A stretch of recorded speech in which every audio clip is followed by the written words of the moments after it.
أعوذ بالله من الشيطان الرجيم.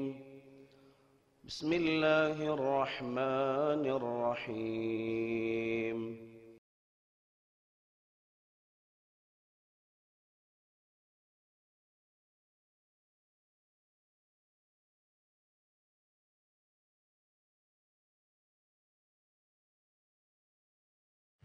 السلام عليكم ورحمة الله وبركاته. الحمد لله رب العالمين الرحمن الرحيم مالك يوم الدين أشهد أن لا إله إلا الله وحده لا شريك له وأشهد أن محمدا عبده ورسوله أما بعد فإن أصدق الحديث كتاب الله وخير الهدي هدي محمد صلى الله عليه وسلم وشر الأمور محدثاتها وكل محدثة بدعة وكل بدعة ضلالة وكل ضلالة في النار فأعوذ بالله من الشيطان الرجيم بسم الله الرحمن الرحيم يا أيها الذين آمنوا اتقوا الله حق تقاته ولا تموتن إلا وأنتم مسلمون رب اشرح لي صدري ويسر لي أمري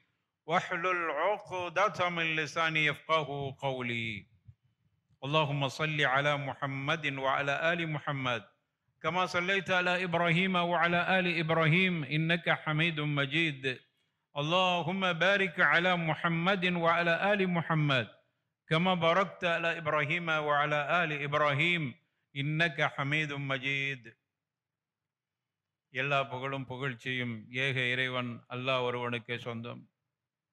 சாந்தி சமாதானம் நபிகள் நாயகம் ரசூலுல்லாஹி ஸல்லல்லாஹு அலைஹி வஸல்லம் அவர்கள் மீதும் அவர்கள் உற்றார் உறவினர்கள் சஹாபா தோழர்கள் தாபிஈன்கள் தபு தாபிஈன்கள் குறிப்பாக நம் அத்துணை பேர்கள் மீதும் என்றும் நலவட்டுமாக.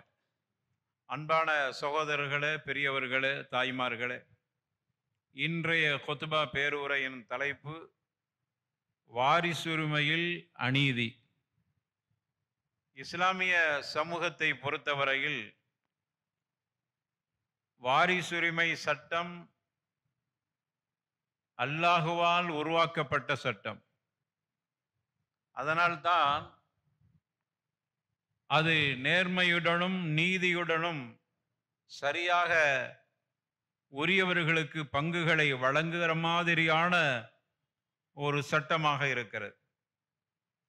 ஆனால் இஸ்லாமிய சமூகம் அந்த வாரிசுரிமை சட்டத்திலே பல அநீதிகளை செய்து கொண்டிருக்கின்றார்.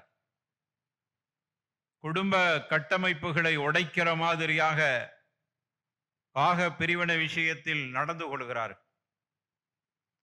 இப்படியான அநீதியால் பல குடும்பங்கள் மோதலுக்கும் பகைமைக்கும், இன்னும் சொல்ல வேண்டுமானால் தீராத நிரந்தர பகையாக மாறிவிட்டார்கள், மாறிக்கொண்டிருக்கிறார்கள் இந்த வாரிசுரிமை சட்டத்தில் நடந்த பிழையால். இன்றைக்கு நீதிமன்றங்களுக்கு சென்றால் 2 வகையான முஸ்லிம்களுடைய வழக்குகள் ஏராளம் இருக்கின்றன. 2 வகையான வழக்குகள். ஒன்று தலாக்கு கொலா போன்ற இப்படியான கணவன் மனைவி சம்பந்தப்பட்ட இப்படியான வழக்கு. மற்றொரு வழக்கை பொறுத்தவரையில பாக பிரிவினை வழக்கு. இந்த 2 வழக்குகளும் நீதிமன்றங்கள்ல போய் எங்களுக்கு தீர்ப்பு தர வேண்டும் என்று கேட்கிற ஒரு நிலைக்கு இந்த சமூகம் தள்ளப்பட்டிருக்கிறது. ஒரு பாரம்பரியமிக்க ஒரு சமூகம் இஸ்லாமிய சமூகம். குர்ஆனும் சுன்னாமும் அவர்களுடைய கரங்களிலே இருக்கின்றன. நமக்கு மத்தியில் ஏற்படுகிற பிரச்சனைக்கு அல்லாஹ்விடமும் தூதரிடமும் தீர்ப்புகள் கேட்க வேண்டும். நமக்கு மத்தியில் ஏற்படுகிற பிரச்சனைகளுக்கு குர்ஆனின் மூலமாகவும் ஹதீஸின் மூலமாகவும் ஃபத்வாக்களையும் தீர்ப்புகளையும் தேட வேண்டும். ஆனால் இந்த சமூகம் குர்ஆன் சுன்னாவில் தீர்ப்பை தேடுவதற்கு பதிலாக மனிதர்களால் இயற்றப்பட்ட சட்டமாக இருக்கிற அந்த சட்டத்தை நிர்வகித்து தீர்ப்பு சொல்கிற மனிதர்களால் உருவாக்கப்பட்ட சட்டத்திடத்தில போய் தீர்ப்பு கேட்கிறார். எவ்வளவு பெரிய கேவலம், அவலமான ஒரு நிலை. உனக்கு குர்ஆனும் சுன்னாவும் அழகா வழிகாட்டுகிறது. யார் யாருக்கு என்ன பாகம் கொடுக்க வேண்டும் என்பதை, யார் யாருக்கு என்ன பங்கு கொடுக்க வேண்டும் என்பதை அல்லாஹ் தீர்ப்பு சொல்லி இருக்கிறான். அல்லாஹ் தீர்ப்பு சொல்லி இருக்கிற பொழுது ஷரியத்து சட்டத்தை தூக்கி வீசிவிட்டு இந்த உலகத்தினுடைய பணத்தாசைக்காக வேண்டி பிறருடைய சொத்தை அபகரிக்க வேண்டும் என்பதற்காக, வாரிசுக்கு கிடைக்க வேண்டிய சொத்துக்களை நாமே எடுத்துக்கொள்ள வேண்டும் என்பதற்காக வேண்டி கேவலம் மனிதர்களால் இயற்றப்பட்ட சட்டத்திடத்தில் போய் அங்கு போய் தீர்ப்பு கேட்கிறான். எவ்வளவு கேவலம், எவ்வளவு அசிங்கம், எவ்வளவு பெரிய கொடுமையை இந்த இஸ்லாமிய சமூகம் செய்கிறது. ஏதோ குர்ஆனுக்கும் சுன்னாவுக்கும் தூரமாக இருக்கிறவன், அல்லது பள்ளிவாசலுக்கு சம்பந்தம் இல்லாதவன், அல்லது இஸ்லாமிய சமூக சூழலில் வாழாதவன், அல்லது இஸ்லாத்தை பற்றி தெரியாதவன், அல்லது தொழுகை இல்லாதவன், இப்படிப்பட்டவன் சென்று விட்டாலும் அவனுக்கு ஒன்றுமில்லை, சென்று விட்டான் என்று சொல்லலாம். பள்ளிவாசலோடு தொடர்புடைய, பள்ளிவாசலோடு நிர்வகிக்கக்கூடிய ஆற்றல் மிக்க, பள்ளிவாசலோடு முஹப்பத் வைக்கிற, பள்ளிவாசலை கட்டி கொடுக்கிற, அல்ல அதே போன்று இஸ்லாமிய பணிகளில் தாராளமாக பணியாற்றக்கூடிய, இன்னும் சொல்ல வேண்டுமானால் தொழுகையில முன் சஃபில் நிற்கக்கூடிய, ஜக்காத்து கொடுக்கக்கூடிய, ஹஜ்ஜுடைய காலங்களில் முடிந்தால் ஹஜ்ஜுக்கு செல்வது, இல்லை என்றால் வருடா வருடம் அல்லது நினைத்த போதெல்லாம் உம்ராக்கு செல்லுதல் என்று இப்படியான பாரம்பரிய இஸ்லாமிய பக்தியோடு கடைபிடிக்கக்கூடியவர்கள் கூட அல்லாஹ் சொல்லியிருக்கிற தீர்ப்பை நம்பாமல் அல்லது ஏற்றுக்கொள்ளாமல் நீதிமன்றங்கள்ல போய் தீர்ப்பு கேட்க போகிறார். அது மனிதனால் இயற்றப்பட்ட சட்டம். உனக்கு என்ன தீர்ப்பை சொல்லி விடுவார். இருந்தாலும் அவர்களும் சொல்கிறார்கள், நீங்க உங்க இஸ்லாமிய அடிப்படையில உண்டான தீர்ப்பை கொண்டுட்டு வாங்க, நம்ம வேணா சொல்லுவோம் என்று சொல்லி தருகிறார்கள். அவ்வளவு அழகாக இஸ்லாமிய சட்டத்தில் சொத்துரிமை சட்டம் தீர்ப்பு சொல்லப்பட்டிருக்கிறது. குர்ஆன் அழகா சொல்லி இருக்கிறது.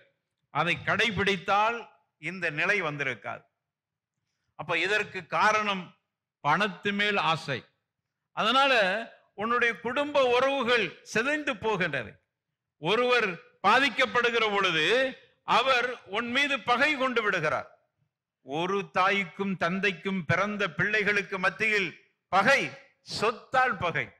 தந்தை என்ன பாவம் செய்தார்? சொத்தை சேர்த்து வச்சுட்டு போனார். அதை தவிர வேற என்ன பாவம் செஞ்சார்? உங்களுக்கு சொத்தை உழைக்காம சாப்பிடுற மாதிரி சொத்தை சேர்த்து வைத்து விட்டு போனார். அதுதான் அவர் செய்த தப்பு. அவர் அப்படி சொத்தை சேர்த்து வைத்துட்டு போனா எல்லாரும் அவர்களோடு பிறந்தவர்கள் ஒருத்தனுக்கு ஒருத்தர் அல்லது ஒருத்தி கொடுக்க மறுக்கிறார் என்றால் எவ்வளவு பெரிய கொடுமை. இதனால் பாதிக்கப்படுறவர் எவ்வளவு தூரத்துக்கு பாதிக்கப்படுவார். எங்க அம்மா வாப்பாக்கு தான் நானும் பிறந்தேன், அவனும் பிறந்தான், அல்லது அவள் பிறந்தாள், அவள் தர மறுக்கிறாளே, அல்லது அவன் கொடுக்க மறுக்கிறாளே, நான் சகோதரன் இல்லையா, சகோதரி இல்லையா, எனவே உனக்கும் எனக்கும் உறவு வேண்டாம் என்று சொல்லி எவ்வளவு தூரத்துக்கு காயப்படுகிறார். ஒரு அரபு கவிஞர் இப்படி சொல்கிறார், எவ்வளவு அழகா சொல்றாரு பாருங்க.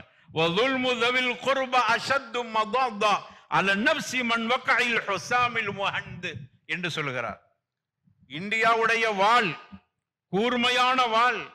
அந்த வாளால் ஒருவனை குத்துவதை விட, அதனால் ஏற்படுகிற காயத்தை விட எங்களுக்கு அதிக நோவினையையும் காயத்தையும் எனது குடும்பத்தினர்களுடைய அநீதியால் ஏற்படுகிறது.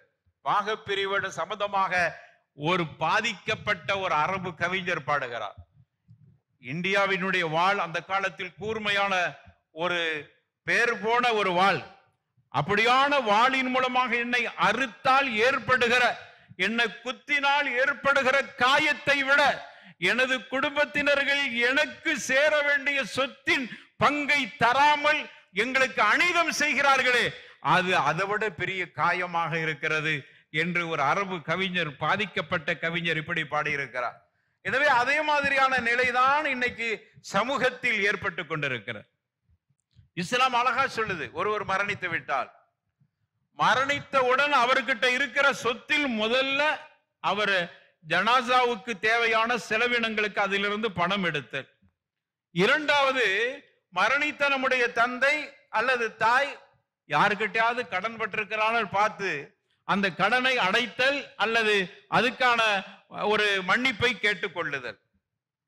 இது இரண்டாவது. மூன்றாவது செய்ய வேண்டிய வேலை, தாயோ தந்தையோ வசியத்து செய்திருக்கிறார்களா என்று பாருங்கள். வசியத்து செய்திருந்தால் கூடுதல் உங்கள்கிட்ட இருக்கிற சொத்தை தாண்டி மொத்த சொத்தில் அவர்கள் நாலில் ஒன்றை தாண்டி அல்லது மூன்றில் ஒன்றை தாண்டி அவர்கள் வசியத்து செய்திருந்தால் 1/3 அல்லது 4/1 நீங்கள் அந்த வசியத்தை நிறைவேற்றுங்கள். மொத்த சொத்திலிருந்து பார்க்க வேண்டும். அதற்கு பிறகு மிச்சம் இருப்பதை அல்லாஹ் ரசூல் சொன்ன மாதிரி கணக்கிட்டு வாரிசுகளுக்கு கொடுத்து விடுங்க. இப்படிதான் செய்யறோமா? அந்த சொத்து அப்படியே இருக்கிறது. அவனும் அனுபவிக்க இல்லை, அவனுடைய சகோதரிகள் அனுபவிக்க முடியாமல் கஷ்டப்பட்டு கொண்டு ஏசிக்கொண்டு என்ன வாப்பா இவ்வளவு சொத்தை வச்சுட்டு போனாரு, ஆனா அனுபவிக்க முடியாமலே கடைசியில மூத்தா போயிடுறார். எவ்வளவு பெரிய கொடுமை!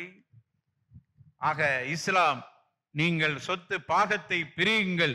அவர் மரணித்தவுடன் அவருக்கு செய்ய வேண்டிய கடமைகள், கடனை அடைத்த பிறகு வசியத்தை நிறைவேற்றிய பிறகு இருக்கக்கூடியவர்களுக்கு யார் யாருக்கு என்ன பங்கு கிடைக்கும் என்பதை இஸ்லாம் சொல்லித் தருகிறதோ அந்த படி நீங்கள் பங்கெடுத்துக் கொள்ளுங்கள். இதுல இமாம்களுடைய கைவரிசை கூட இல்ல. அதுல இமாம்கள் பெரிய அளவில் அந்த சட்டங்களுக்கு அந்த கணக்குகளை சொல்லவில்லை. அல்லாஹ் முழுசா சொல்லி இருக்கிறான். அல்லாவையும் முழுசா சொல்லி இருக்கிறான். நபிகள் நாயகம் அதில் ஒரு சில விளக்கங்களை கொடுத்திருக்கிறார். அவ்வளவுதான். அதில் இருந்துதான் இன்னைக்கு வரைக்கும் சட்டங்கள் சொல்லப்பட்டு கொண்டிருக்கிறது. அப்ப அல்லாஹ்வால் முழுமையாக கையகப்படுத்தி அதன் மூலமாக அல்லாஹ் சொல்லுகிற ஒரு சட்டம் புறக்கணிக்கப்படுகிறது. ஒரு முறை நபிகள் நாயகம் ரசூலுல்லாஹ் ஸல்லல்லாஹு அலைஹி வஸல்லம் அவங்கள்ட்ட ஒரு பெண்மணி வர்றாங்க. அந்த பெண்மணி யார் என்றால் சஅத் இப்னு ரபீஅ அவர்களுடைய மனைவி. வந்து அவங்களோடு 2 பெண் மக்களும் வர்றாங்க. ரசூலுல்லாஹி ஸல்லல்லாஹு அலைஹி வஸல்லம் அவங்கள்ட்ட வந்த உடனே அந்த பெண்மணி கேட்கிறாங்க, யார் ரசூலல்லாஹ், நான் யாரு தெரியுதா என்று கேட்கிறாங்க. நான் தான் இம்ராஅத்து சஅத் இப்னு ரபீஅ என்று சொல்றாங்க. சஅத் இப்னு ரபீஅவுடைய மனைவி. ஹதான் இப்னதா சஅத் இப்னு ரபீஅ. என்னோடு இருக்கிற இந்த 2 பெண்கள் யார் என்று சொன்னால் அவருக்கு பிறந்த 2 பிள்ளைகள். அவர் குத்தில மஅக்க யௌமு உஹுத், உஹுத் போர்க்களத்தில உங்களோடு அவர்கள் போரிலே கலந்து ஷஹீதாக்கப்பட்டு விட்டார். அவருக்குன்னு கொஞ்சம் சொத்து இருந்துச்சு. இன்ன அம்மதஹா, இவளுடைய அம்மதஹுமா, இவர்கள் இருவர்களுடைய தந்தையின் கூட பிறந்த சகோதரர், மரணித்த சஅத் இப்னு ரபீஉடைய சகோதரர், அவர் அந்த சொத்தை கையகப்படுத்திக் கொண்டார். மனைவியாக எனக்கும் தரவில்லை, 2 பிள்ளைகளை வைத்திருக்கிற இந்த 2 பிள்ளைகளுக்கும் பாகம் கொடுக்கவில்லை. ரொம்ப கஷ்டப்படுறோம். யார சொல்லலாம், எங்களுக்கு ஏதாவது பங்கு இருக்குதா இல்லையா நீங்க சொல்லுங்கள் என்று கேட்கிறார். உடனே ரசூலுல்லாஹி ஸல்லல்லாஹு அலைஹி வஸல்லம் பதில் சொல்ல முடியல, அப்படியே அமைதியா இருந்தாங்க. ஏனென்றால் அந்த நேரத்தில் அதற்கான சட்டங்கள் இறக்கப்படவில்லை. உடனே கொஞ்ச நேரத்தில் ஊன்சிலத் ஆயா அல் மீராஸ், வாரிசுரிமை சட்டத்தின் இந்த சட்டம் அப்பொழுது இறக்கப்பட்டன. உடனே ரசூலுல்லாஹி ஸல்லல்லாஹு அலைஹி வஸல்லம் அவர்கள் அந்த சஅத் இப்னு ரபீஅ அவருடைய சகோதரன் கொல்லப்பட்டாரே, ஷஹீதாக்கப்பட்டாரே, அவருடைய சகோதரனை அழைக்கிறார். அழைத்து ரசூலுல்லாஹ் ஒரு கணக்கை சொல்றாங்க. யஅதி இப்னதை சஅதின் சுலுஸை மாலிஹி, அவர் விட்டு சென்ற சொத்திலிருந்து இந்த 2 பிள்ளைகளுக்கும் 3/2 பங்கு கொடுத்து விடுங்கள். வஅதி இம்ரஅத்தஹு அஸுமன், இந்த சஅத் இப்னு ரபீஉடைய மனைவியாக இருக்கிற இந்த பெண்மணிக்கு 8/1 பங்கு கொடுத்து விடுங்கள். பிள்ளைகள் இருக்கிறதுனால 8/1 பங்கை கொடுத்து விடுங்கள். கணவனுடைய சொத்திலிருந்து, கணவன் விட்டு சென்ற சொத்திலிருந்து பிள்ளைகள், ஆண் பிள்ளைகளோ பெண் பிள்ளைகளையோ, ஒரு பிள்ளையோ 2 பிள்ளையோ இருந்தாலும் மனைவிக்கு கிடைக்கக்கூடிய பாகம் 8/1 கிடைக்கும். அதை கொடுத்துருங்க. அடுத்து வஹுத் அன்த மா பகிய, மிச்சம் இருக்கிற பாகத்தை நீங்கள் எடுத்துக்கொள்ளுங்கள். ஏன்னா தந்தையோடு கூட பிறந்த சகோதரர் ஆண் பிள்ளை இல்லாத வாரிசு, ஆண் வாரிசு இல்லாத காரணத்தால் பெண் பிள்ளைகள் இருந்தால் அந்த சொத்தில் இருந்து பெண் பிள்ளைகள் 2/3 மேல பொம்பளை பிள்ளை இருந்தாங்கன்னா 2/3 போக மிச்சத்தை அந்த மரணித்தவருடைய கூட பிறந்த சகோதர சகோதரிகள் பங்கு பெறுவார்கள் என்பதை ரசூலுல்லாஹி ஸல்லல்லாஹு அலைஹி வஸல்லம் சொன்னாங்க. அப்போ மனைவிக்கு 8/1, இந்த 2 பெண் குழந்தைகளுக்கு 3/2, மிச்சம் இருக்கிறதை நீங்கள் எடுத்துக்கொள்ளுங்கள். மொத்த சொத்தை 24 பங்கு போட்டு 8/1 என்கிற பொழுது 24ல மனைவிக்கு 3 பங்குகளை கொடுத்து விடுங்கள். 3/2 பெண் மக்களுக்கு 2 மக்கள் இருக்கிறாங்க, அவர்களுக்கு 16 கொடுங்கள். 16 என்கும் போது ஆளுக்கு 8 பங்குகள் கொடுத்து விடுங்கள். 16ம் 3ம் 19, 24ல் 19 போய்விட்டால் மிச்சம் இருக்கிற 5 பாகம்தான் உங்களுக்கு கிடைக்கும். ரசூலுல்லாஹ் கணக்கு சொல்லிட்டாங்க. எனவே மொத்தத்தில் 24, நீங்கள் 5 பங்கை எடுத்துக்கொள்ளுங்கள். ஆனா நீங்க செய்தது என்ன தெரியுமா? மொத்த சொத்தை எடுத்துருங்க. என்னுடைய சகோதரன் சொத்து, அது எப்படி பெண்களுக்கு நம்ம கொடுக்க முடியும் என்று அப்படியே முழுசா எடுத்துட்டார். நபிகள் நாயகம் ஸல்லல்லாஹு அலைஹி வஸல்லம் சட்டத்தை இப்படி சொல்லி கொடுக்கிறார். நீங்கள் இப்படித்தான் பாக பிரிவினை செய்து கொள்ள வேண்டும் என்று அல்லாஹ்வுடைய தூதர் ரசூலுல்லாஹி ஸல்லல்லாஹு அலைஹி வஸல்லம் அவர்கள் சொத்தை பிரிக்கக்கூடிய வகையை சொல்லி கொடுக்கிறார். அதே போன்று குர்ஆன் நமக்கு சொல்லி தருகிறது. ஒரு சொத்தை விட்டு சென்றிருக்கிறார், அவருக்கு மரணித்த பிறகு அவர்களுக்கு ஆண் பெண் பிள்ளைகள் இருக்குமானால், அவருக்கு பிறந்தது ஆண் பெண் பிள்ளைகள் என்று மாறி மாறி இருக்குமானால் 2 பெண்களுக்கு கிடைக்கிற பங்கு மாதிரி ஒரு ஆணுக்கு கொடுக்க வேண்டும். ஒரு பெண்ணுக்கு 1 பங்கும் ஆணுக்கு 2 பங்குமாக அவர்கள் பங்கெடுத்துக் கொள்ள வேண்டும். குழந்தை இருக்கிற காரணத்தால், பிள்ளைகள் இருக்கிற காரணத்தால் கணவனின் சொத்திலிருந்து மனைவி 8/1 பெறுவார். அதே போன்று குர்ஆன் சொல்லுகிறது. இப்ப நான் சொல்றதெல்லாம் குர்ஆன்ல இருக்கிறது. அதே போன்று குர்ஆன் சொல்லுகிறது, ஒருவருக்கு ஒரே மகள் மட்டும் இருக்கிறார், மனைவி இருக்கிறார், ஒரு மகள் மட்டும் இருக்கிறார் என்றால் அவருடைய சொத்தில் இருந்து அந்த மகள் பாதி எடுத்துக் கொள்வார். மனைவிக்கு 8/1 போக பாதியை இவர் எடுத்துக் கொள்வார். அதே போன்று 2 மகள் இருக்கிறார், ஆம்பளை பிள்ளை இல்ல, 2 மகள் இருக்கிறார், அல்லது 2க்கு மேல அதிகமாக 3ஓ 4ஓ இருக்கிறாங்க. 2க்கு மேல வந்து விட்டால், 2 அல்லது அதற்கு மேலாக வந்துவிட்டால் 3/2 பெண் மக்கள் தன்னுடைய தந்தையின் சொத்தில் இருந்து பங்கு பெறுவார்கள். குர்ஆன் அழகா சொல்லி காட்டுகிறது. அவர்களுக்கு பெற்றோர்களை பொறுத்தவரையில, பெற்றோர்கள் இருந்தார்கள் என்றால் மரணித்தவருக்கு பிள்ளை இருக்குது, பெற்றோர்களும் இருக்கிறார்கள் என்றால் ஒளி அபவைஹி லிகுல்லி வாஹிதி மின்ஹுமா அஸ்ஸுதுஸ், அல்லாஹ் குர்ஆன்ல சொல்லி காட்டுகிறான். அவர்களுடைய பெற்றோர்கள் ஒவ்வொருவர்களும் 6/1 பங்கு பெறுவார்கள். இவருக்கு பிள்ளைகள் இருக்கிறது என்று சொன்னால் இப்படியாக பெற்றோர்கள் பங்கு பெறுவார்கள் என்று குர்ஆன் அழகாக சொல்லி தருகிறது. அதே போன்று பிள்ளை இல்லாத போது, பிள்ளை இல்லை ஆனா பெற்றோர்கள் இருக்கிறாங்க, அப்படியானால் தாய்க்கு 3/1 தந்தை மிச்சத்தை அவர் பங்கை எடுத்துக் கொள்வார். ஒரு கால் அவருக்கு கூட பிறந்த சகோதரர்கள் இருக்கிறார், பிள்ளை இல்ல, கூட பிறந்த சகோதரர்கள் சகோதரிகள் இருக்கிறார் என்றால் அப்பொழுது இந்த தாயை பொறுத்தவரையில் 3/1 தந்தைக்கு அவர்களுக்கும் பங்கு கிடைக்கும். எனவே இப்படி 6/1 மிச்சத்தை அவர்களுடைய சகோதரர்கள் பங்கு வைத்துக் கொள்வார்கள். இப்படி அழகாக நமக்கு இஸ்லாம் கணக்கு போட்டு தருகிறது. அதே போன்று கணவன் மனைவி, கணவன் விட்டு சென்ற சொத்திலிருந்து மனைவிக்கு கிடைக்கிற பங்கு, மனைவி விட்டு சென்ற சொத்திலிருந்து கணவனுக்கு கிடைக்கிற பங்கு, 2 பேருக்குமே 2 விதமான பங்கு கிடைக்கிறது. மனைவியை பொறுத்த வரையில கணவன் விட்டு சென்ற சொத்தில் இருந்து பங்கு கிடைக்கிறதை பார்க்கிற பொழுது 4/1 ஒரு நிலை, இன்னொரு நிலை 8/1. அவருக்கு குழந்தை இல்லை என்று சொன்னால், அவள் மூலமாக பிறந்ததா இருக்கலாம், அல்லது வேறு யார் மூலமாக பிறந்த அந்த மரணித்தவருக்கு உண்டான குழந்தைகள் இல்லை என்றால் மனைவியை பொறுத்தவரையில நாளில் ஒரு பங்கை அவர் எடுத்துக்கொள்வார், சொத்துல காவாசி எடுத்துக்கொள்வார். அவருக்கு குழந்தை இருக்குமானால், இந்த கணவனின் மூலமாக தன் மூலமாக பிறந்திருக்கிறது இல்லதா வேறு மனைவி மூலமாக பிறந்திருந்தால் 8/1 இந்த தாய்க்கு கிடைக்கும். அதே போன்று மனைவி விட்டு சென்ற சொத்திலிருந்து கணவனுக்கு 2 நிலைதான். இந்த 2 நிலையை தாண்டி எதுவும் இல்லை. குழந்தைகள் இருந்தால் அவருக்கு 1/4 பகுதி கிடைக்கும். குழந்தைகள் இல்லை என்றால் சொத்தில் பாதியை கணவன் எடுத்துக்கொள்வார், மனைவியுடைய சொத்திலிருந்து பாதியை எடுத்துக்கொள்வார். இப்படி இஸ்லாம் எல்லா வகையான பிரச்சனைகளுக்கும் யார் யாருக்கு என்ன சொத்து கிடைக்குது அல்லாஹ் போட்டுட்டு போன சொத்து. நம்ம எல்லாம் வசியத்து பண்ண முடியாது. என்னுடைய மனைவி நான் மூத்தா போன பிறகு என்னுடைய மனைவிக்கு இந்த சொத்தை நான் வசியத்து பண்ணுகிறேன் என்று கணவன் சொல்லிட்டு மூத்தா போனா அது செல்லாது. ஏனென்றால் சொத்துக்கு பங்கு பெறுவதை கணக்கை அல்லாஹ் சொல்லி இருக்கிறான். நீ அதுல எதுவுமே கொடுக்க முடியாது. ஹயாத்துல கொடுத்துட்டு போகலாம், ஹயாத்தா இருக்கும்போது இந்த சொத்தை மனைவி பேர்ல எழுதி வச்சுட்டு போகலாம்.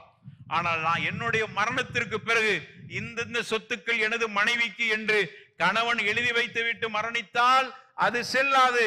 தன்னுடைய பிள்ளைகளுக்கு மனைவி, தன்னுடைய பிள்ளைகளுக்கு தந்தையோ தாயோ தன்னுடைய பிள்ளைகளுக்கு இந்தந்த சொத்துக்கள் நான் மரணித்த பிறகு என்று எழுதி வைத்தால் அது செல்லாது. அல்லாஹ் சொல்கிற சட்டம் தான். ஹயாத்தா இருக்கும்போது முன்ன பின்ன கொடுக்கிறார் என்றால் நீதமாக அவர் நடக்க வேண்டும். நீதமாக கொடுக்கவில்லை என்றால் அல்லாஹ் இடத்தில் அவர் குற்றவாளியாக இருப்பார். இது ஹயாத்துல முடிஞ்சு போச்சு. கொடுத்ததை ஹயாத்துக்கு பிறகு எங்க வாப்பா அநீதமா கொடுத்துட்டாரு, அதனால இந்த சொத்தை வாங்கித்தாங்கன்னு கேட்டா கண்டிப்பாக அதை திருப்பி வாங்கி கொடுக்க முடியாது. அவர் தப்பா கொடுத்தா அல்லாஹ் கிட்ட போய் அவர் பதில் சொல்லட்டும். இவ்வளவு தூரத்துக்கு இஸ்லாம் நமக்கு இந்த பாக பிரிவினை விஷயத்தில் அவ்வளவு அழகாக நமக்கு சொல்லி தருகிறது. ஆனால் இதுல இன்னைக்கு ஏராளமான அநீதங்கள் நடந்து கொண்டிருக்கிறது. அதனால் குடும்பங்களில பெரிய அளவில் பாதிப்பு ஏற்படுகிறது. அதனால் சமூகத்தில் பெரிய அளவில் பிரச்சனைகள் ஏற்படுகின்றன. அதனால் நீதிமன்றங்களை நோக்கி செல்லக்கூடிய ஒரு நிலை ஏற்படுகிறது. நீதிமன்றங்களுக்கு சென்றால் பல வருடங்கள் ஆனாலும் கூட அது தீர்ப்பு வருவதாக தெரியவில்லை. அதனால் பாதிக்கப்பட்ட சொத்துக்கு உரியவர்கள் அனுபவிக்க முடியாமலே ஆகிவிடுகிறார். எனவே அருமையானவர்களே, இந்த கணக்கின் அடிப்படையில நாம பாகத்தை சரியாக பிரித்து கொடுக்கவில்லை என்றால் ஏற்படுகிற விளைவுகளை சொல்வதற்குத்தான் இந்த தலைப்பு எடுக்கப்பட்டிருக்கிறது. இப்பதான் நான் தலைப்புக்குள்ளே வருகிறேன். இந்த சொத்து பாக பிரிவினை அப்படி இப்படிலாம் இருக்குது என்பதை ஒரு சிறிய அளவு சொல்லிட்டு அதை சரியாக நாம கொடுக்கவில்லை என்றால் என்னென்ன தண்டனைக்கு ஆளாக்கப்படுகிறோம் என்பதை நாம் சிந்திக்க கடமைப்பட்டிருக்கிறோம். முதல்ல அல்லாஹ் பயந்து கொள்ளுங்கள். வாரிசுகளுக்கு கொடுக்க வேண்டிய பங்குகளை சரியாக கொடுக்காவிட்டால் ஏற்படுகிற முதல் பாதிப்பு என்னன்னா, நாம் ஒரு அநீதத்தை செய்கிறோம். முதல்ல ஒரு துல்ம், அது ஒரு அநீதம் செய்கிறோம். அல்லாஹ் ரப்பல் ஆலமீன் எதை தனக்கே தடை செஞ்சிருக்கிறான். அல்லாஹ்வே தனக்கு தன்னுடைய அடியாருக்கும் தடை செய்த ஒன்றுதான் லுல்ம் என்கிற அநீதம். அல்லாஹ்வே சொல்றான் ஹதீஸ் குதுஸில, யா இபாதி இன்னி ஹர்ரம்து லுல்ம அலா நஃப்ஸி. முதலாக அல்லாஹ் சொல்றான், என்னுடைய அடியார்களே, முதலாக நான் அநீதம் செய்வதை எனக்கே நான் தடை விதித்துக் கொண்டேன். எனவே அடியார்களே, நீங்களும் யாருக்கும் அநீதம் செய்யாதீர்கள். இப்ப பாக பிரிவினையில அநீதம் நடக்குதா இல்லையா? அல்லாஹ் தனக்குத்தானே தடுத்த, தன்னுடைய அடியார்களுக்கு அல்லாஹ் தடுத்த அநீதத்தை பாக பிரிவினை என்கிற பெயரால் அப்படியான ஒரு அநீதத்தை செய்து கொண்டிருக்கிறோம். அநீதத்துக்கு அல்லாஹ் கொடுக்கிற தண்டனை சொல்லி மாளாது, அந்த அளவுக்கு தண்டனை அல்லாஹ் கொடுப்பான். அப்போ ஒன்று, அநீதம் அங்கு நடைபெறுகிறது. இரண்டாவது, பாக பிரிவினையில நாம் தவறு செய்கிற பொழுது ஒரு பாவம் வரையில பாருங்க, முதல்ல அநீதண்டு வந்துருது. இரண்டாவது, அல்லாஹ்வுடைய வரம்பை மீறுகிறான்.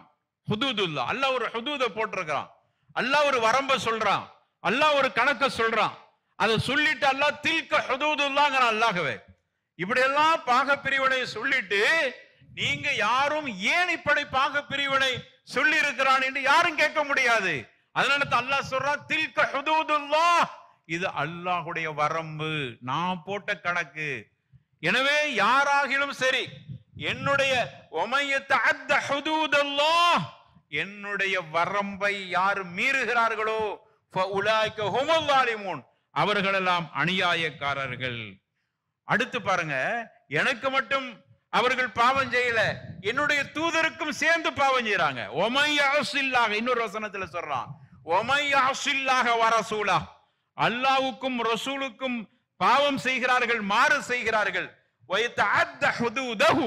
அவன் போட்ட வரம்பை மீறுகிறார். என்ன வாரிசுரிமை சட்டத்தை பொறுத்த வரையில அல்லாஹ் நிறைய கணக்குகளை சொல்லி இருக்கிறான், நபிகள் நாயகம் துணைக்கு சில கணக்குகளை சொல்லி இருக்கிறாங்க.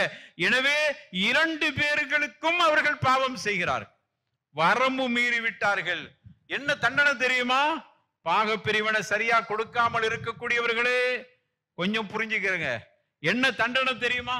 உங்க மனசாட்சி சொல்லும், நம்ம அனாஹக்கா தான் எடுக்கிறோம், இது நமக்குள்ள ஹக்க அல்ல, பிறருடைய ஹக்கை தான் நாம எடுக்கிறோம் என்று உங்களுக்கு சரியாக தெரியத்தான் செய்யும், உங்களுடைய மனசாட்சி சொல்லத்தான் செய்கிறது. இருந்தாலும் போட்டு பார்த்து விடுவோம், அல்லது முதல்ல வாய் விட்டுட்டோம் அது எனக்கு உள்ளதுதான் என்று, இப்பொழுது எப்படி அதை வாபஸ் வாங்குறது என்கிற இப்படியான சில காரணங்கள் நம்மளை தடுக்கிறது.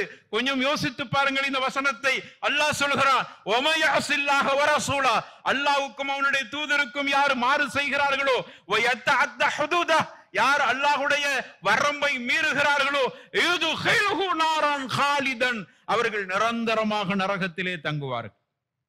எவ்வளவு பெரிய விஷயம்! இந்த சொத்துக்காக வேண்டி நிரந்தர நரகத்தையா நம்ம அடைய போகிறோம்? அதான் ஆரம்பத்திலே சொன்னேன், மாஷா அல்லாஹ் தொழுகிறார், குர்ஆனோடு தொடர்பு வைத்திருக்கிறார், பள்ளியோடு தொடர்பு வைத்திருக்கிறார், ஆனா பாக பிரிவினையில மோசடி செய்கிறார். அல்லாஹ் சொல்கிறான், யுதுகிலுஹு நாரன் காலிதன் ஃபீஹா, நிரந்தரமாக நரகத்திலே இருப்பார். உலகும் அதாபுன் முஹீன்ங்கறான்ல, அதாபு கொடுத்துட்டாலே அது இழிவுதான், ஆனா இழிவான அப்படியே சொல்றான் அல்லாஹ், அதாபுன் முஹீன், மௌசூப் சிஃபத்துன்னு சொல்லுவாங்க. வேதனை சாதாரண வேதனை அல்லப்பா, அது இழிவை தரக்கூடிய வேதனை அவனுக்கு கொடுக்கப்படும். இது இந்த சொத்துக்காக அது நம்ம அனுபவிக்கவே முடியாம போய்விடுது. அது கோர்ட்டுக்கு போயிட்டா ஷரியத்து சட்டத்தை எல்லாம் ஏத்துக்கிற மாட்டேன்னு தானே பள்ளியை விட்டுட்டு கோர்ட்டுக்கு போனோம். அதனால தானே நம்ம கொடுக்கிற ஃபத்வாக்களை மதிக்காம தூக்கி போட்டுட்டு கோர்ட்டுக்கு போனோம். அவன் இழுத்தடிக்கிறான், நீ அதுக்கெல்லாம் மூத்தவ போயிடுறா, அதை அனுபவிக்க முடியல. அதாபுன் முஹீன், இழிவான வேதனை அவர்களுக்கு இருக்கிறது. இது நம்ம ஊர்ல நடந்து கொண்டு இருக்கிறது. எனக்கு தெரிய இந்த ஆண்டுக்குள்ளேயே 4 தடவை இந்த தலைப்புல பேசியிருக்கிற, கூட குறையா இருக்கலாம். முடிந்த அளவுக்கு எந்த தலைப்பும் அது மீண்டும் வராத அளவுக்கு, மோதாத அளவுக்கு தான் என்னுடைய குத்துபாக்களை நான் அமைத்துக் கொள்ள வேண்டும் என்று ஆசைப்படுவேன். ஆனா திரும்ப திரும்ப பேச வேண்டிய நிலைக்கு தள்ளப்பட்டிருக்கிறோம். ஏனென்றால் நம்ம பார்க்கிறோம், இவர்களெல்லாம் என்று நாம் நினைத்த இருக்கிற பள்ளியோடும் அர்க்கத்தோடும் தொடர்புடையவர்கள் என்று யோசிக்கிற சந்தர்ப்பத்தில் அவர்கள் இப்படி பாக பிரிவினையில மோசடி செய்கிறார்கள் என்றால், நீ அல்லாஹ்வுக்கு கட்டுப்படையிலனா நீ எப்படி அல்லாஹ்வுடைய சன்னிதானத்துல நீ ஜெயிக்க போகிறாய் என்பதை மட்டும் யோசிக்க கடமைப்பட்டிருக்கோம். அப்ப இது 2வது அம்சம். ஒன்று, அநீதம் செய்து விடுகிறான். 2வது, அல்லாஹ்வுடைய வரம்பை மீறி விடுகிறான். 3வது, பாக பிரிவினை சரியாக கொடுக்காதவர்களுக்கு அல்லாஹ் அவர் என்ன தவறு செய்கிறார் என்றால், குடும்ப உறவுகள் பாதிக்கப்படும். ஒன்னும் இல்ல, சொத்து கிடைக்கும் அப்படின்னு நினைச்சுக்கிட்டே இருக்கிறாங்க. இப்ப போய் இல்ல அதெல்லாம் வாப்பா அப்படிலாம் சொல்ல இல்லையே, அது எல்லாத்தையும் நீ தான் எடுத்துக்கொண்டு சொல்லிட்டு போயிட்டோம். எப்போ ஹயாத்தாக்கும் போது சொல்லிட்டு போனோம், அதனால உனக்கெல்லாம் ஒன்றும் தர முடியாது, அது எனக்குள்ளதுதான் அப்படின்னு இவர் சொன்ன உடனே என்ன நடக்கும்? பாப்பா நீ காக்காவும் இல்லை, நான் தங்கச்சியும் இல்லை, நீ தம்பியும் இல்லை, நான் லாத்தாவும் இல்லை, முடிஞ்சிச்சு. குடும்ப உறவு அங்கேயே துண்டிக்கப்படுது. நடக்குதா இல்லையா? அப்படி துண்டிக்கப்படாட்டா அவ ஒரு ஒண்ணு இல்லாதவளா தான் இருந்திருப்பான். அப்ப அது கோவம் வரத்தனை செய்யும். என்னோட வாப்பாட சொத்துல இருந்து எனக்கு பங்கு இல்லைங்கிறியே, அப்ப நீ யாருப்பா? அப்ப அவளுக்கு கோபம் வருகிறது. அதனால அங்க யாராவது ஒருவர், அதனால் குடும்ப உறவுகள் பிரிய வேண்டிய நிலைக்கு தள்ளப்படும். இஸ்லாம் என்ன சொல்லுது தெரியுமா? அப்ப பாக பிரிவினால் உன்னுடைய குடும்பத்தின் உறவை முறித்து கொண்டாய். பாருங்க, அல்லாஹ்வுடைய தூதர் சொல்றாங்க, இதை கொஞ்சம் யோசிச்சு பாருங்க. மாமின் தம்பின் அஜ்தரு, ரசூலுல்லாஹ் ஸல்லல்லாஹு அலைஹி வஸல்லம் சொல்றாங்க, மாமின் தம்பின் அஜ்தரு, ஒரு பாவம், அந்த பாவத்திற்கு அல்லாஹ், பெரும்பகுதி பாவத்திற்கு அல்லாஹ் தண்டனை மறுமையில தான். அதனாலதான் நிறைய பாவிகள் எல்லாம் இந்த உலகத்துல சந்தோஷமா இருக்கிறான், நிறைய பாவிகள்லாம் இந்த உலகத்துல நல்லா இருக்கிறான். ஏன்னா அல்லாஹ் அதையெல்லாம் பாவத்தை அப்படியே அவனை சேர்த்து சேர்த்து சேர்த்து வைத்து அவனை இந்த உலகத்துல நடமாட விட்டுட்டு சந்தோஷமா இருக்க வச்சுட்டு ஆக்கிரத்துல பிடிக்க போறான். ஆனா ரசூலுல்லாஹ் சொல்றாங்க, ஒரு பாவத்தை மட்டும் அல்லாஹ் இந்த உலகத்திலையும் தண்டனை கொடுத்து சேமித்து வைத்து ஆக்கிரத்திலும் அவனுக்கு தண்டனை, டபுள் தண்டனை. என்ன பண்ணான் தெரியுமா? وَمَا مِنْ ذَنْبٍ أَجْدَرُ أَنْ يُعَجَّلَ اللَّهُ لِصَاحِبِهِ الْعُقُوبَةَ. அல்லாஹ்வுடைய தூதர் ஸல்லல்லாஹு அலைஹி வஸல்லம் சொல்றாங்க, ஒரு மனிதன் இந்த உலகத்துல தன்னுடைய குடும்ப உறவுகளை முறித்து கொண்டான், பாக பிரிவினை கொடுக்காம அல்லது வேற வேற காரணத்துக்காக வேண்டி உறவை முறித்து கொண்ட, இவனால்தான் அந்த உறவு முறிக்கப்படுகிறது, இவனுடைய செயலால் தான் அங்கு வெறுப்பு ஏற்படுகிறது. இப்படி நடந்தால் அப்படிப்பட்ட பாவிக்கு அல்லாஹ் இந்த பூமியிலேயும் அவசரமாய் அஜ்ஜல்ங்கறான், தஜீல், உடனடியாக அவனுக்கு அல்லாஹ் தண்டனையை துனியாவுல கொடுத்தறான். அப்ப துனியாவுல தான் முடிஞ்சு போச்சே அப்படின்னு நினைச்சிட்டு பேசாம இருந்துராத. யுதக்கரு லஹு ஃபில் ஆখিরা, தக்கர அல்லாஹ் சேமித்து அந்த தண்டனைக்கு மறுமையிலும் அவன் தண்டனை கொடுக்கிறான். இதுக்கா நம்ம இந்த சொத்துக்களை எல்லாம் சூறையாடணும்? கொஞ்சம் யோசிச்சு பாருங்க, அல்லாஹ்வுக்காக யோசிச்சு பாருங்க. அதை தாங்க முடியுமா? அல்லாஹ்வுடைய தண்டனையை தாங்க முடியுமா? தைரியம் இருந்தால் தைரியமாக தப்பு செய்யுங்க. அப்ப நாம் இப்படிப்பட்ட ஒரு குடும்ப உறவை, பாரம்பரிய உறவுகளை முறிக்கிறோம். என்னுடைய சகோதரியோடு நான் பேசவில்லை, என்னுடைய சகோதரோடு பேசவில்லை, சொத்துக்காக வேண்டி பிரிந்து விட்டார்கள், சொத்து தகராறில். எவ்வளவு பெரிய குடும்பம், வேற காரணங்கள் அல்ல, சொத்துக்காக வேண்டி. அதனால் கண்ணிலே முழிக்காத, சோம்பில்லாட்டாலும் கேட்கறது இல்லை. இது நான் சொல்றது எல்லாமே இன்னைக்கு நடந்து கொண்டு இருக்கிறது. இதன் மூலமாக நாம் என்ன எதிர்பார்க்கிறோம்? அடுத்தவங்களை கேவலப்படுத்துற நோக்கம் அல்ல. ஒரு மாற்றம் வந்து விடாத, அதனால் ஒரு அச்சம் வந்து விடாத, அதனால சமூகத்துல ஒரு மலர்ச்சி ஏற்பட்டு விடாதா, அதனால நீதிமன்றங்கள் இருக்கிற வழக்குகள் எல்லாம் வாபஸ் வாங்கிட்டு பெண்களையும் ஆண்களையும் அலைய விடாம நம்முடைய பணங்களை அனாவசியமா அந்த வக்கீல்மார்கள் திண்டுகிட்டு இருக்கிறாங்களே, பொய் சொல்லி நம்ம கிட்ட ஒண்ணு அவன்கிட்ட ஒண்ணு, ரெண்டு பேருக்கிட்டையும் சேர்த்து சொத்து நம்முடைய இந்த வகையில நம்மளை விளையாடி கொண்டிருக்கிறார்கள். அதிலிருந்து நம்ம பாதுகாத்துக் கொள்ளுங்கள். அதற்காக வேண்டிதான் இந்த விஷயங்களை நாம் பேச வேண்டி இருக்கிறது, தொடர்ந்து பேச வேண்டி இருக்கிறது அருமையானவர்கள். அப்ப இந்த அடிப்படையில இந்த பாவத்தையும் அவர் செய்கிறார். அடுத்து நாலாவதாக, வாரிசுரிமைகளுக்கு கிடைக்க வேண்டிய சொத்துக்களை கொடுக்காம ஏமாத்துறவர்களுக்கு அடுத்து ஒரு தண்டனையை பாருங்க. ரசூலுல்லாஹி ஸல்லல்லாஹு அலைஹி வஸல்லம் சொன்னாங்க, சஹீஹுல் புகாரியிலே பதிவு செய்யப்பட்டிருக்கிறது. அப்துல்லாஹ் இப்னு மஸ்ஊத் ரலியல்லாஹு அன்ஹு ரலியல்லாஹு அறிவிக்கிறாங்க, நாள மறுமையில அல்லாஹ்வை இவர் சந்திக்கிற பொழுது வஹுவ அலைஹி கதுபான், அல்லாஹ் இவன் மேல கோபமாக இருப்பான். கொஞ்சம் யோசிச்சு பாருங்க, அல்லாஹ் கோபமா இருப்பான். அது ஆகிரத்தில் அல்லாஹ் கோபமா. அல்லாஹ் மறுமையில தீர்ப்பு சொல்கிற நேரத்தில் அல்லாஹ் கோபமாக இருந்தால் நம்முடைய நிலைமை என்ன? அவன் அழிந்து போவான், அவன் நரகத்துக்குரியவன் தான், அவனுக்கு சாபம் தான். காரணம் அல்லாஹ் கோபமாக இருக்கான். ஏன் கோபமா இருக்கிறான் தெரியுமா? அவன் மன் ஹலஃப அலா யமீனின் யஸ்தஹிக்கு பிஹா மாலன், தனக்கு உரிமை இல்லாத பொருளாதாரத்தையும் சொத்துக்களையும் தனக்கு வேண்டும் என்று அவன் சத்தியம் பண்ணி அல்லது அதற்கான ஆவணங்களை திரட்டினானே, அப்படிப்பட்டவன் நாள மறுமையில அல்லாஹ்வை சந்திக்கிற பொழுது அல்லாஹ் கோபமாகவே அவனை சந்திக்கிறான். எவ்வளவு பெரிய விஷயம்!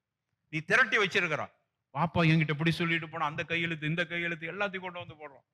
அது செல்லுமா அதெல்லாம் இல்லை, அவ்வளத்தையும் கொண்டு வந்து இது எனக்குத்தானே, ஒருத்தருக்கு சொத்தே இல்லை என்கிற முடிவுக்கு வருகிறார். அடுத்தவன் சொத்தை அபகரிப்பதற்காக ஆதாரங்களை திரட்டினாய, உனக்கு உரிமை இல்லாமல. அப்படி இருக்கிற பொழுது நாள மறுமையில அல்லாஹ்வை நீ சந்திக்கிற பொழுது எப்படி நிலைமையில தான் வஹுவ அலைஹி கதுபான், அல்லாஹ் கோபமாகவே அவனை சந்திக்கிறான். இந்த தப்ப நம்ம செய்யணுமா? இப்படி அல்லாஹுடைய கோபத்திற்கும் சாபத்திற்கும் உரியவர்களா ஆக வேண்டுமா? கொஞ்சம் சிந்திக்க வேண்டும் அருமையான. எனவே அடுத்தவர்களுக்கு சேர வேண்டிய அவர்களுக்கும் இருக்கக்கூடிய உரிமைகளை நாம் சரியாக கொடுத்து விட வேண்டும். இல்லைன்னா பெரிய பெரிய தண்டனைகள், அந்த தண்டனைகளை நம்மளால தாங்க முடியாது. இன்னைக்கு நாம சேர்த்து அபகரித்து வைத்திருக்கிற இந்த சொத்துக்களை லஞ்சமாக கொடுத்து அங்கிருந்து தப்பிக்க முடியுமா? அல்லாஹ்வுடைய நீதிமன்றம் இங்க கொடுத்தரலாம், அந்த சொத்து வந்துடும், அதனால லஞ்சம் கொடுக்குறான் நீதிபதி, இந்த வாங்கிக்கிறங்க, அவன் பெரிய கணக்கு போட்டுருக்கிறான், அந்த சொத்துல இத்தனை கோடி வர இருக்கிறது, அந்த கள்ளத்தனமான சொத்து வந்தா இவனுக்கு ஒரு 10 லட்சம் கொடுக்கறதுல என்ன வந்து போச்சு, அவருதான் கோடி கிடைக்க போகிறது என்று ஒரு கணக்கு. நம்ம கேட்கிறோம் மாலிக்கு யௌமித்தீன், அல்லாஹ் மாலிக்கு யௌமித்தீன், அவன் தீர்ப்பு சொல்கிற பொழுது அந்த நீதிமன்றத்துக்கு எந்த சொத்தை கொடுக்க போகிறாய் கொஞ்சம் யோசித்து பார். ஏதாவது கை மடக்கு கொடுக்க முடியுமா அல்லாஹ்வுடைய நீதிமன்றத்தில்? மாலிக்கு யௌமித்தீன், பாதிக்கப்பட்டவர் அதைத்தான் வைக்கிறார். மாலிக்கு யௌமித்தீன் அல்லாஹ்ட்ட விட்டுட்டேன், அவன் மாலிக்கு யௌமித்தீன். இங்க உள்ள நீதிமன்றங்கள் எனக்கு சாதகமா கிடைக்காது, அவன் அள்ளி கொடுக்கிறான், லஞ்சத்தை கொடுக்கிறான், நீதிமன்றங்களையே விலைக்கு வாங்கி விட்டான். இன்னா லில்லாஹி வ இன்னா இலைஹி ராஜிஊன். எதுல தீர்ப்பு கிடைக்க நினைக்கிறாமோ அங்கேயே விலைக்கு வாங்கி விட்டான். அடுத்த வக்கீல்னா அதுக்கு பின்னாடி நீதிபதியே நீதிமன்றத்தையே வாங்கியாச்சு, நம்ம வக்கீல் என்ன இருக்குது? ஆக இவர் பாதிக்கப்பட்டு, ஆனா அவருக்கு ஒரு நம்பிக்கை மாலிக்கு யௌமித்தீன். அல்லாஹ்வை இவர் சந்திக்கிற பொழுது அல்லாஹ் கோபமா பார்க்கிறான். அதனால இதுல நம்ம கவனமாக இருக்க வேண்டும். அருமையானவர்கள், அல்லாஹ் ரப்பல் ஆலமீன் இப்படிப்பட்ட ஒரு பெரிய பாரதூரமான பாவத்திலிருந்து நம்முடைய சமூகத்தை அல்லாஹ் பாதுகாப்பானாக. அல்ஹம்துலில்லாஹி ரப்பில் ஆலமீன். அல்ஹம்துலில்லாஹ் வஸ்ஸலாத்து வஸ்ஸலாமு அலா ரசூலில்லாஹ் வ அலா ஆலிஹி வ ஸஹ்பிஹி அஜ்மஈன். அம்மா பஅத். அன்பான சகோதரர்களே, இந்த பாக பிரிவினை என்கிற இந்த செயலை பொறுத்தவரையில் இதில் அதிகமான முறையில் பாதிக்கப்படுகிற ஒரு நிலை, உரியவர்களுக்கு சரியான முறையில் அந்த பாகங்கள் கிடைக்காமல் கஷ்டப்படுகிற நிலைக்கும் தள்ளப்படுகிறார். அதே போன்று ரசூலுல்லாஹி ஸல்லல்லாஹு அலைஹி வஸல்லம் அவர்கள் இந்த பாக பிரிவினை விஷயமாக சொல்கிற பொழுது இன்னொரு விஷயத்தை சொல்றாங்க.